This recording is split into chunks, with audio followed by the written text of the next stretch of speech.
Welcome back to the podcast. I'm your host, Chris Gajewski. I'm getting away from the weekly episodes and adding a bonus episode, a Lie of Omission.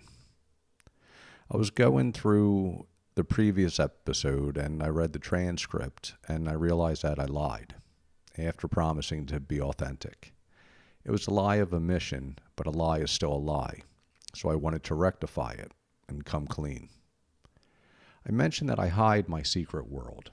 I mentioned that I do this for various reasons, but I omit the main reason, fear. I was taught lessons in life, and perhaps they were the wrong lessons to learn. The lesson I learned was to hide my depression. I'm still terrified each time I post something or upload a new episode. Some lessons are very hard to unlearn. The first major depressive episode I had was when I was 30. Things had happened to trigger it that I will not get into now. It was bad, though.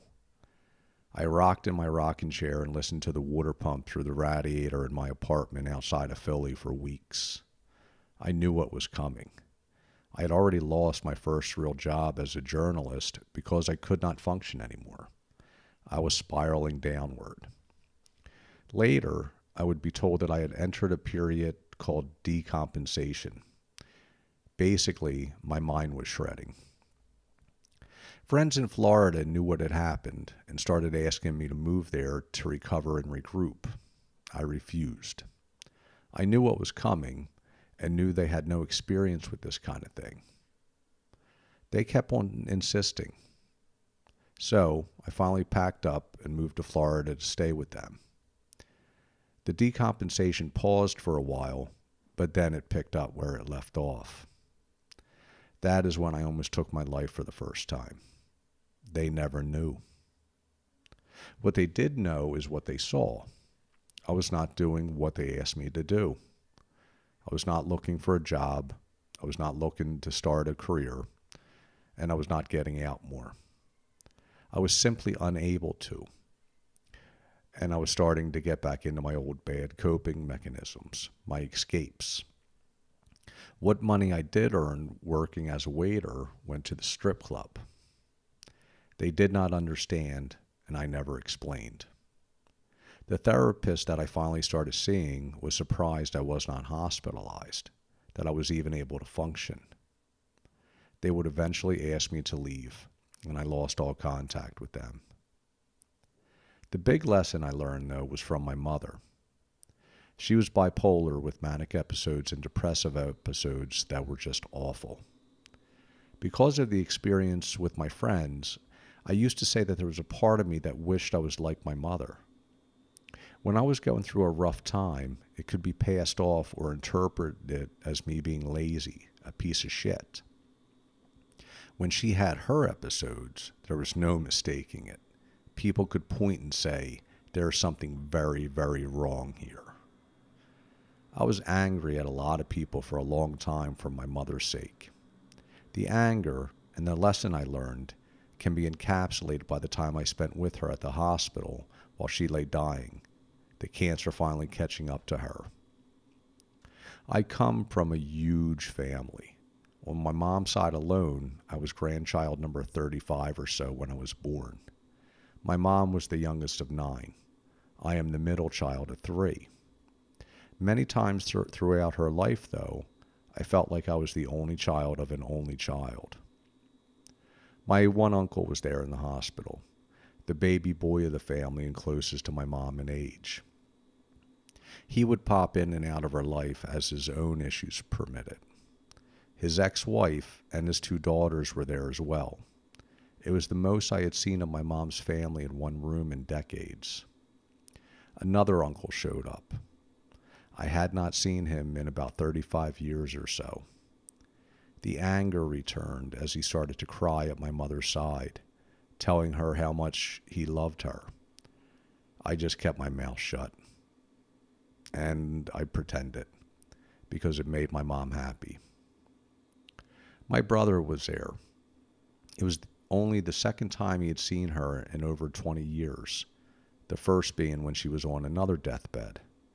That is a story in and of itself. My mother was about to die on so many occasions it was commonplace. But this time, the doctors assured me before I flew down that this was really it. She was only waiting for her children to arrive before she allowed hospice to come in and do their thing. So I brought my stepfather and called my brother. My brother flew down and got the two of us a hotel room. The anger is no longer there, but a memory of the lesson is. Hide. Don't let people see it. Hell, I don't blame people. My mother's bipolar disorder could be terrifying. I remember one time when I was in Miami and Hurricane Andrew crushed the city, I thought to myself, you should see what my mom can do. I wanted to run like hell away from my mom on a few occasions, more than a few. That's what you do if a hurricane is bearing down on your city. But that will all be in another book I am working on, Mother and Son. So, yeah, fear is the main reason for hiding my depression. Fear of losing those I love and those who love me. Hey, I understand, from both sides. For me, with posting in the podcast, I guess the cat is out of the bag and running free. I am still terrified, though, every time I hit post or publish. But as I mentioned, it is therapeutic and, I think, necessary. We have to keep communicating, sharing, and attack the stigmas and fears associated with mental illness. As Pink Floyd says, keep talking. It has gotten much easier for me now. The last place I always post, though, is LinkedIn. I'm job hunting.